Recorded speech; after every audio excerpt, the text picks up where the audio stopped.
Hello everyone and welcome back to Let's Play Castlevania on the Famicom disk system. Last time we cleared the first 3 stages. We're paused on stage 4, we still have 3 extra lives. We have 67,000 points. So yeah, we didn't use a continue yet. We only died once. Our timer is still at 399 seconds. The stage counter says stage 10, but of course we're in stage 4 really. So let's just go. We will destroy the candles, get some hearts and some points. There's a bat coming from behind. This is a platforming section with... see, that's the problem with the jumping controls. To dodge the bat, I did a jump straight up in the air. I didn't want to jump to the right because then I would have done a full jump. Because you can't control yourself in the air, as I explained in the last part. Then I would have been afraid that I would have jumped in the water, which obviously would have been instant kill. There's no bat attacking us on the platform this time. Yeah, this stage, the beginning of this stage has like a random bat generator. Like every 10 seconds or so a bat will fly across the screen and attack you. So yeah, whether a bat is attacking you on the platform or not depends on just timing. Like here, the bat was swooping down while we were on the platform, but we were able to get off the platform quick enough.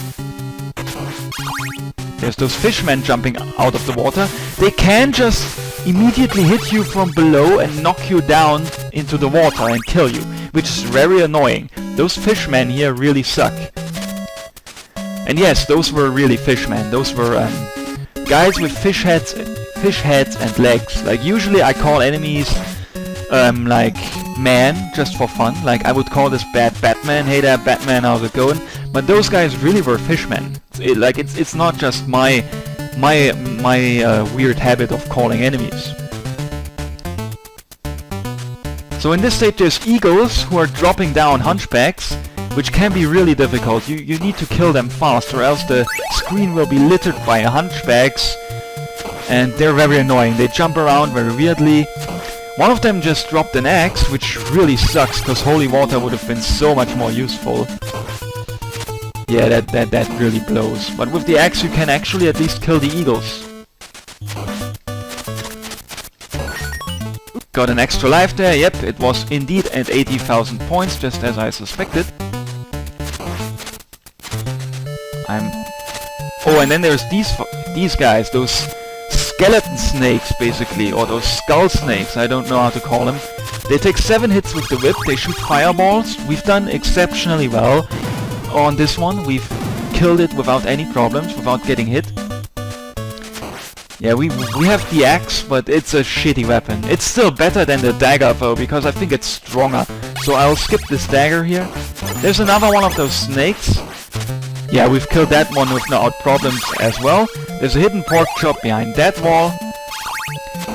Yeah, the key to defeating those snakes is to stay as far away from them as possible. Like this one, I always stand about here. And then by just swinging your whip constantly, you are very likely to destroy their fireballs before they hit you.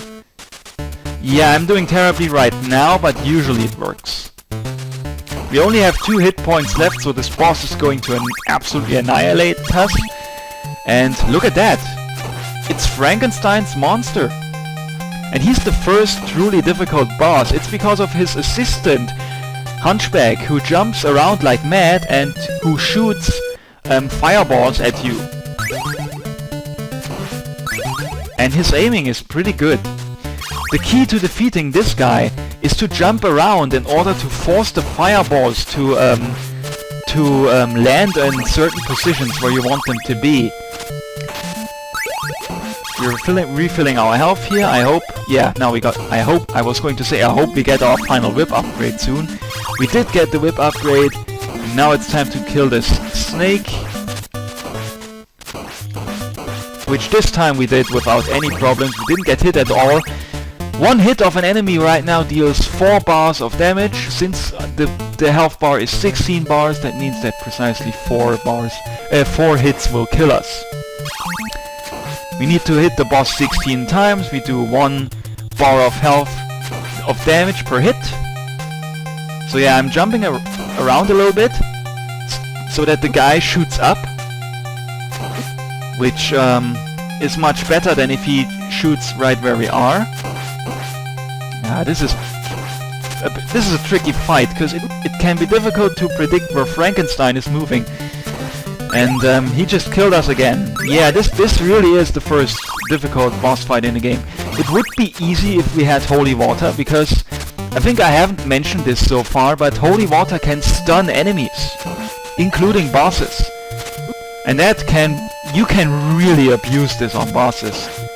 Well, we were doing absolutely terrible on dealing with this snake, but it's pretty difficult with a short whip. We just got the whip upgrade here.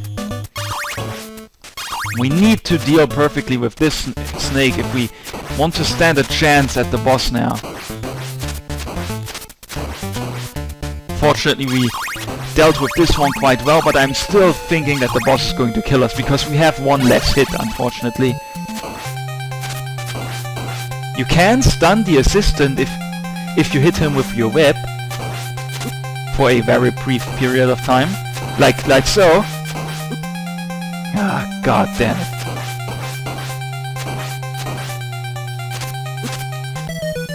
Almost killed him, but not quite. He had 2 bars of health left.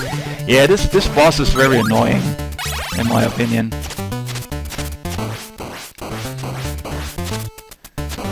Okay, I was concentrating here, but we dealt with this snake very well. One thing I did mention it in part 1, but I'm going to mention it again because I was very busy mentioning other things there too. If you have a weapon like Holy Water or the Cross and you hit multiple enemies at the same time, by which I just mean you hit multiple enemies with one Cross or with one Holy Water, then you get a ton of points. Like if you kill 2 enemies with one Holy Water, it gives you 1000 points. That's a hidden heart here, by the way. If you kill 3 with one Holy Water, you get 2000 points, and if you kill 4 at once, then you get 4000 points, I believe, which is really a lot. The same thing holds for the Cross, not just the Holy Water. Just wanted to randomly mention that, because I don't think we're getting to demo it again. So, let's see if we can kill Frankenstein this time. We're doing pretty badly so far.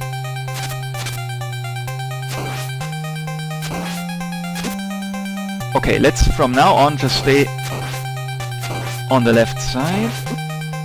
This is going bad.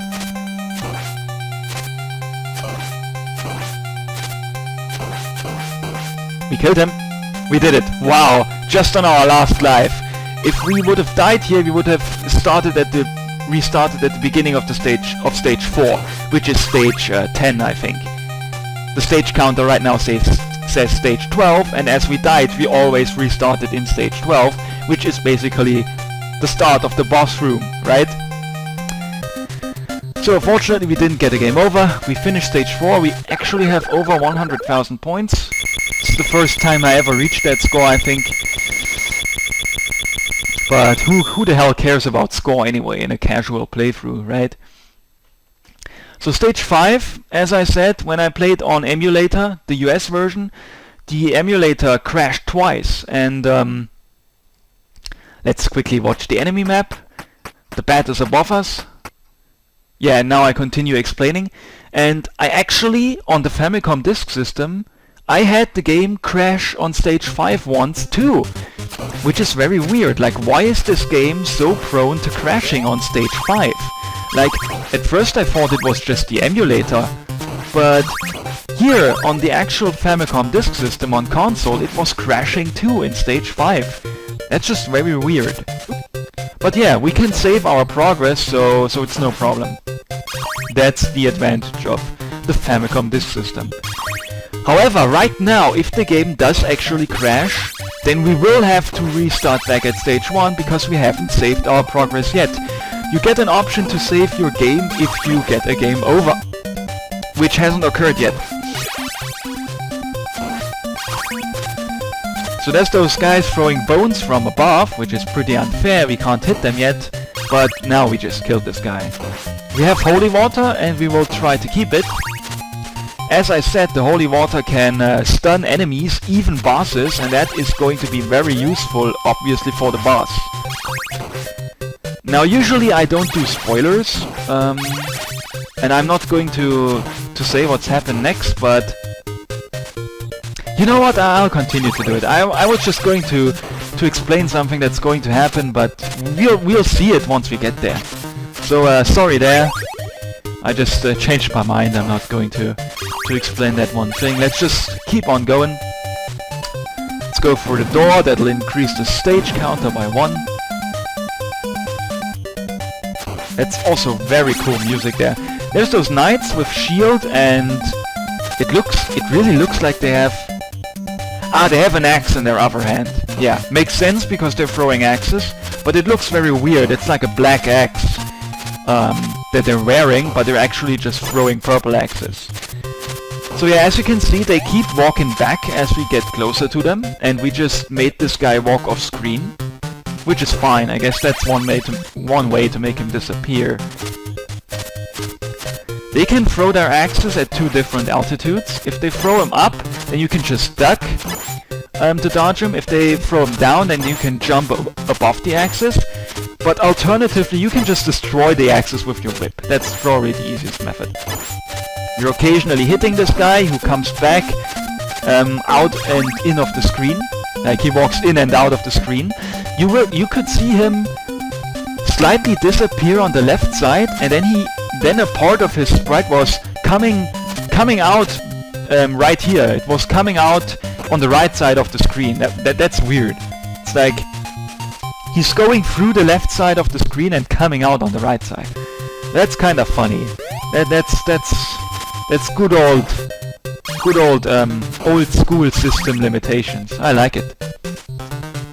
So now we walk up the stairs. There's like, I don't know, it's like coffins with crosses in the background. Red little coffins with crosses. I don't know. Could be, or maybe it's just decoration. You know. Ah yeah, I didn't mention it. There's those red skeletons who are just like normal skeletons, except that's not even true. I don't think they are normal skeletons. The white skeletons throw bones, and the special thing about the red guys is, as you can clearly see, they come back after killing them. That's a nice source for points, because they give you an amazing 400 points. Let me try to demonstrate the holy water. Yeah, see? We've destroyed 2 skeletons with a single holy water, and then the second one gave us an amazing 1000 points. So yeah, I did actually get to demonstrate that 1000 points gag.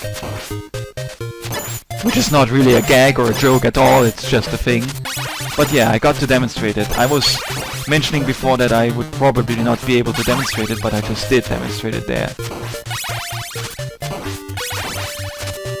Okay.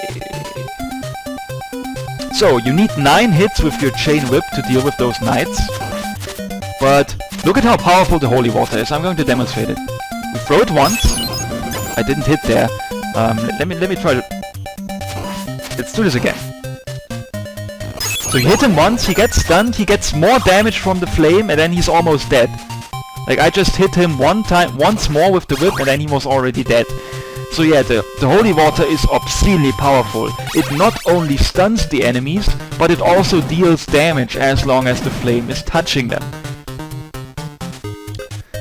Now this makes kinda sense, because there's the Roman letter number 3, and now you can see in the upper right corner a Roman number 3 was flashing. Now it's just in our inventory to the upper right, and that means that we can throw 3 holy waters at once. Let me demonstrate it. 1, 2, 3. Yeah, we can throw 3 of them at once. Usually you can only have 1 holy water and 1 of its flames on screen at once. Also, I wasn't thinking there. I just collected the cross by accident. That's stupid, because that will make the boss one hell of a lot harder.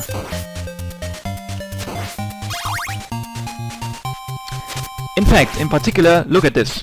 1... Oh, it's only a temporary upgrade. I'm stupid, I never understood that. I think I've always thought the upgrade was permanent. But in our inventory, the Roman letter 3 disappeared. Because I just tried to demonstrate throwing 3 crosses at once. But look, I can't do it. I can only throw 1 cross at once. I had no idea that this upgrade is only temporary. Funny when you're finding out new things live in a Let's Play. So my strategy to deal with those guys, if I don't have holy water, is to just stand still and throw the cross. And in order to avoid the Medusa heads, I kneel down and do a precision strike on them. Because if I miss hitting them, then they will hit me. At least that's what I thought. Wait, let me try it. I'm ducking. And actually the Medusas don't hit you. Okay, so you don't actually need to do this. I was always just, bam, killing them like this with a very well-timed hit, but you don't even need to do it here. This is going to get harder in the future though. But I'm not going to give spoilers. So, we need 9 hits with the cross on the knights. Got 1000 points there because I think we destroyed the axe and then the knight himself, all with one cross. So yeah, 9 hits with the chain whip or 9 hits with the cross. Your lever whip is much weaker than any other weapon, and I think with the lever whip you would need like, I don't know, maybe 15 or 18 hits. I believe that the chain whip is 1.5 times as strong as the lever whip, but I could be wrong. Maybe it's twice as strong. But I think on the skull towers you need 6 hits with the chain whip and 9 hits with the lever whip. That's what I believe, but I'm actually not sure. So I was going to give spoilers, but I didn't. But this is what I was going to say. The boss in stage 5 is the Grim Reaper. I was going to say everybody knows that anyway, so it's not a spoiler. But yeah, I would have said that everybody knows how difficult the Grim Reaper is, and that's why the holy water would have been exceptionally useful, because this guy is really fucking tough.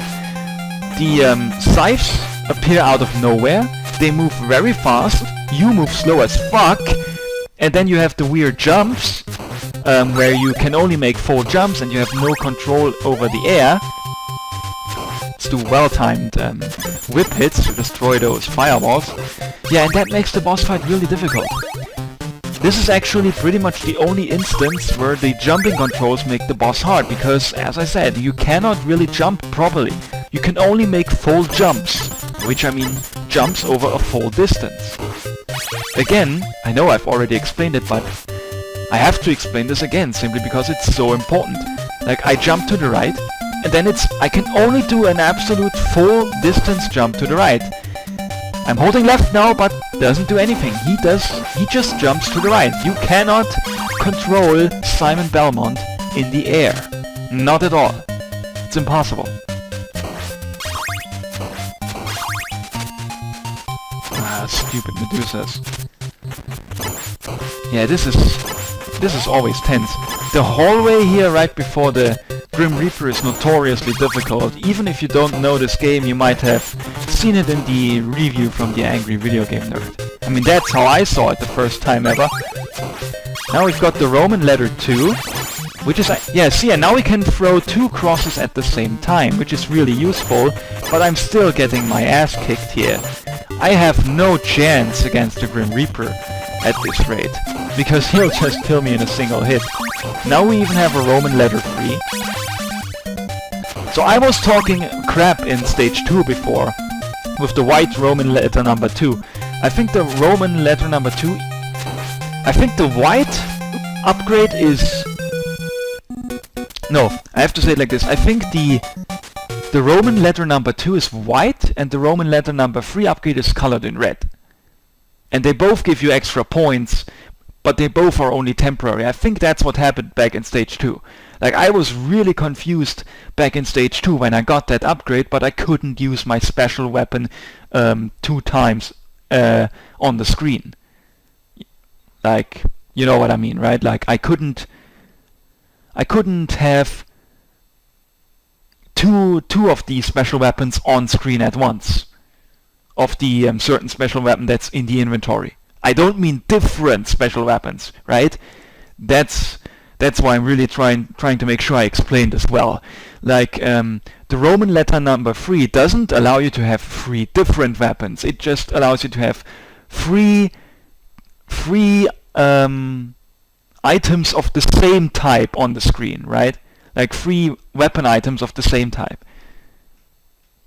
So yeah, that explanation, yeah, was pretty bad, let's be honest right here. So let me just demonstrate the game over screen right here. The game over tune is very, very nice. It's very short, like 3-second tune of game over, and we can choose continue or we can choose save. That's the unique thing with the Famicom disk system. Let's choose save. Let's save our progress. Please set disk A. Yeah, we will need to switch disk sides in order to save our progress right here. I just did that. Now it says now saving. Let us wait for that.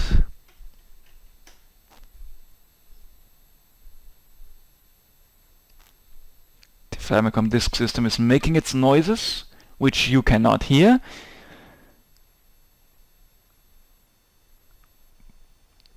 What's happening? But it just saved the game, and it goes back to the title screen after that. Let us push the start key.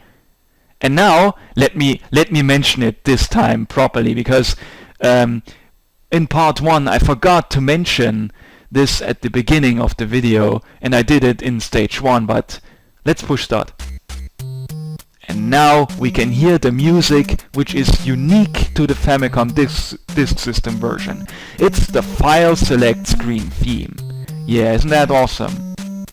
So by having the Famicom disk system version, you do not only have the benefits of saving the game, you also have this extra file select screen with all the skulls on the top and on the bottom, and with the nice little title screen in general, which says Castlevania 1986. I believe the title screen is slightly different in the North American version, but I'm not sure. So yeah, now you can see it was saved on Fat Boy. We've used the continue. We've got one game over. Saving the game counts as using a continue, so it says stage 13 and 1 continue used. So right now there's nothing left for us to do. We can only enjoy the unique music here, which again cannot ever be heard in the North American version. And this is it for now, guys. I will see you at the next part.